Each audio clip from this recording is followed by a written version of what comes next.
চিকিৎসকের আদেশে দেওঘরে এসেছিলাম বায়ু পরিবর্তনের জন্য। প্রাচীর ঘেরা বাগানের মধ্যে একটা বড় বাড়িতে থাকি। রাত্রি ৩টে থেকে কাছে কোথাও একঘেয়ে সুরে ভজন শুরু করে। ঘুম ভেঙে যায়। দোর খুলে বারান্দায় এসে বসি। ধীরে ধীরে রাত্রি শেষ হয়ে আসে। পাখিদের আনাগোনা শুরু হয়। দেখতাম ওদের মধ্যে সবচেয়ে ভরে ওঠে দোয়েল। অন্ধকার শেষ না হতেই তাদের গান আরম্ভ হয়। তারপরে একটি দুটি করে আসতে থাকে বুলবুলি, শ্যামা, শালিক, টুনটুনি। পাশের বাড়ির আম গাছে, এ বাড়ির বকুল কুঞ্জে, পথের ধারের অশ্বত্থ গাছের মাথায়। সকলকে চোখে দেখতে পেতাম না, কিন্তু প্রতিদিন ডাক শোনার অভ্যাসে মনে হতো যেন ওদের প্রত্যেককেই চিনি। হলদে রঙের একজোড়া বেনে বউ পাখি একটু দেরি করে আসতো। প্রাচীরের ধারের ইউক্যালিপটাস গাছের সবচেয়ে উঁচু ডালটায় বসে তারা প্রত্যহ হাজিরা হেঁকে যেত। হঠাৎ কি জানি কেন দিন দুই এলো না, না দেখে ব্যস্ত হয়ে উঠলাম। কেউ ধরলে না তো? এদেশে ব্যাধির অভাব নেই। পাখি চালান দেওয়াই তাদের ব্যবসা। কিন্তু ৩ দিনের দিন আবার দুটিকে ফিরে আসতে দেখে মনে হলো যেন সত্যিকার একটা ভাবনা ঘুচে গেল। এমনই করে সকাল কাটে। বিকালে গেটের বাইরে পথের ধারে এসে বসি। নিজের সামর্থ্য নেই বেড়াবার। যাদের কাজ আছে তাদের প্রতি চেয়ে চেয়ে দেখি। দেখতাম মধ্যবিত্ত গৃহস্থের ঘরে পীড়িতদের মধ্যে মেয়েদের সংখ্যাই ঢের বেশি। প্রথমেই যেত পা ফুলো ফুলো অল্প বয়সী একদল মেয়ে। বুঝতাম এরা বেরি বেরির আসামি। ফোলা পায়ের লজ্জা ঢাকতে বেচারাদের কত না যত্ন। মোজা পরার দিন নয়, গরম পড়েছে, তবু দেখি কারো পায়ে আট করে মোজা পরা। কেউ বা দেখলাম মাটি পর্যন্ত লুটিয়ে কাপড় পরেছে। সেটা পথ চলার বিঘ্ন। তবু কৌতূহলী লোকচক্ষু থেকে তারা বিকৃতিটা আড়াল রাখতে চায়। আর সবচেয়ে দুঃখ হতো আমার একটি দরিদ্র ঘরের মেয়েকে দেখে। সে একলা যেত, সঙ্গে আত্মীয় স্বজন নেই, শুধু ৩টি ছোট ছোট ছেলে মেয়ে। বয়স বোধ করি ২৪-২৫, কিন্তু দেহ যেমন শীর্ণ, মুখ তেমনই পাণ্ডুর। কোথাও যেন এতটুকু রক্ত নেই, শক্তি নেই নিজের দেহটাকে টানবার। তবু সবচেয়ে ছোট ছেলেটি তার কোলে। সে তো আর হাঁটতে পারে না। অথচ ফিরে আসবারও ঠাঁই নেই। কি ক্লান্তই না মেয়েটির চোখের চাহনি। সেদিন সন্ধ্যার তখনও দেরি আছে। দেখি জন কয়েক বৃদ্ধ ব্যক্তি ক্ষুধাহরণের কর্তব্যটা সমাধা করে যথাশক্তি দ্রুতপদেই বাসায় ফিরছেন। সম্ভবত এরা বাত ব্যাধিগ্রস্ত। সন্ধ্যার পূর্বেই এদের ঘরে প্রবেশ করা প্রয়োজন। তাদের চলন দেখে ভরসা হলো। ভাবলাম যাই, আমিও একটু ঘুরে আসি গে। সেদিন পথে পথে অনেক বেড়ালাম। অন্ধকার হয়ে এলো। ভেবেছিলাম আমি একাকী। হঠাৎ পেছনে চেয়ে দেখি একটি কুকুর আমার পেছনে চলছে। বললাম, কিরে, যাবি আমার সঙ্গে? অন্ধকার পথটায় বাড়ি পর্যন্ত পৌঁছে দিতে পারবি? সে দূরে দাঁড়িয়ে লেজ নাড়তে লাগলো। বুঝলাম সে রাজি আছে। বললাম, তবে আয় আমার সঙ্গে। পথের ধারে একটা আলোতে দেখতে পেলাম কুকুরটার বয়স হয়েছে, কিন্তু যৌবনে একদিন শক্তি সামর্থ্য ছিল। তাকে অনেক কিছু প্রশ্ন করতে করতে বাড়ির সম্মুখে এসে পৌঁছালাম। গেট খুলে দিয়ে ডাকলাম, ভেতরে আয়, আজ তুই আমার অতিথি। সে বাইরে দাঁড়িয়ে লেজ নাড়তে লাগলো। কিছুতে ভেতরে ঢোকার ভরসা পেল না। আলো নিয়ে চাকর এসে উপস্থিত হলো। গেট বন্ধ করে দিতে চাইল। বললাম, না, খোলাই থাক, যদি আসে ওকে খেতে দিস। ঘণ্টাখানেক পরে খোঁজ নিয়ে জানলাম সে আসেনি, কোথায় চলে গেছে। পরদিন সকালে বাইরে এসেই দেখি গেটের বাইরে দাঁড়িয়ে আমার সেই কালকের অতিথি। বললাম, কাল তোকে খেতে নেমন্তন্ন করলাম, এলিনে কেন? জবাবে সে মুখ পানে চেয়ে তেমনি লেজ নাড়াতে লাগলো। বললাম, আজ তুই খেয়ে যাবি, না খেয়ে যাস নে, বুঝলি?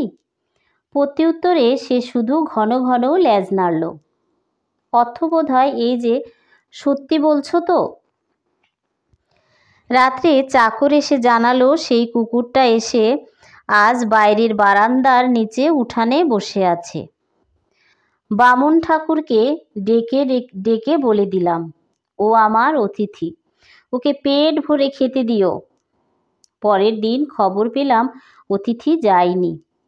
আতিথ্যের মর্যাদা লঙ্ঘন করে সে আরামে নিশ্চিন্ত হয়ে বসে আছে। বললাম, তা হোক, ওকে তোমরা খেতে দিও। আমি জানতাম প্রত্যাহ খাবার তো অনেক ফেলা যায়, এতে কারো আপত্তি হবে না। কিন্তু আপত্তি ছিল, এবং অত্যন্ত গুরুতর আপত্তি। আমাদের বাড়তি খাবারের যে প্রবল অংশীদার ছিল এ বাগানের মালির মালিনী। এ আমি জানতাম না। তার বয়স কম, দেখতে ভালো এবং খাওয়া সম্বন্ধে নির্বিকার চিত্ত। চাকরদের দরদ তারপরেই বেশি। অতএব আমার অতিথি করে উপবাস। বিকালে পথের ধারে গিয়ে বসি, দেখি অতিথি আগে থেকেই বসে আছে ধুলোয়। বেড়াতে বার হলে সে হয় পথের সঙ্গী।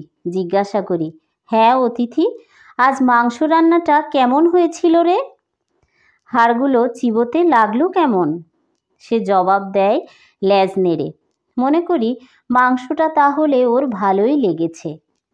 জানি নে যে মালির বউ তারে মেরে ধরে বার করে দিয়েছে, বাগানের মধ্যে ঢুকতে দেয় না। তাইও সম্মুখের পথের ধারেই বসে কাটায়। আমার চাকরদেরও তাতে সাই ছিল। হঠাৎ শরীরটা খারাপ হলো। দিন দুই নিচে নামতে পারলাম না। দুপুরবেলা উপরের ঘরে বিছানায় শুয়ে খবরের কাগজটা যেইমাত্র পড়া শেষ হয়ে গেছে, জানালার মধ্য দিয়ে বাইরে রৌদ্রতপ্ত নীল আকাশের পানে চেয়ে অন্যমনস্ক হয়ে ভাবছিলাম। সহসা খোলা দোর দিয়ে সিঁড়ির উপর ছায়া পড়ল কুকুরের। মুখ বাড়িয়ে দেখি অতিথি দাঁড়িয়ে লেজ নাড়ছে। দুপুরবেলা চাকরেরা সব ঘুমিয়েছে, ঘর তাদের বন্ধ। এই সুযোগে লুকিয়ে সে একেবারে আমার ঘরের সামনে এসে হাজির। ভাবলাম দুদিন দেখতে পাইনি, তাই বুঝি আমাকেও দেখতে এসেছে। ডাকলাম, আয় অতিথি, ঘরে আয়। সে এলো না, সেখানে দাঁড়িয়েই লেজ নাড়তে লাগলো। জিজ্ঞাসা করলাম, খাওয়া হয়েছে তোরে? কি খেলি আজ? হঠাৎ মনে হলো ওর চোখ দুটো যেন ভিজে ভিজে, যেন গোপনে আমার কাছে কি একটা নালিশ ও জানাতে চায়। চাকরদের হাঁক দিলাম। ওদের দোর খোলার শব্দেই অতিথি ছুটে পালালো। জিজ্ঞাসা করলাম, হ্যাঁ রে, কুকুরটাকে আজ খেতে দিয়েছিস? আজ্ঞে না, মালি বউ ওরে তাড়িয়ে দিয়েছে যে। আজ তো অনেক খাবার বেঁচেছে, সেসব হলো কি?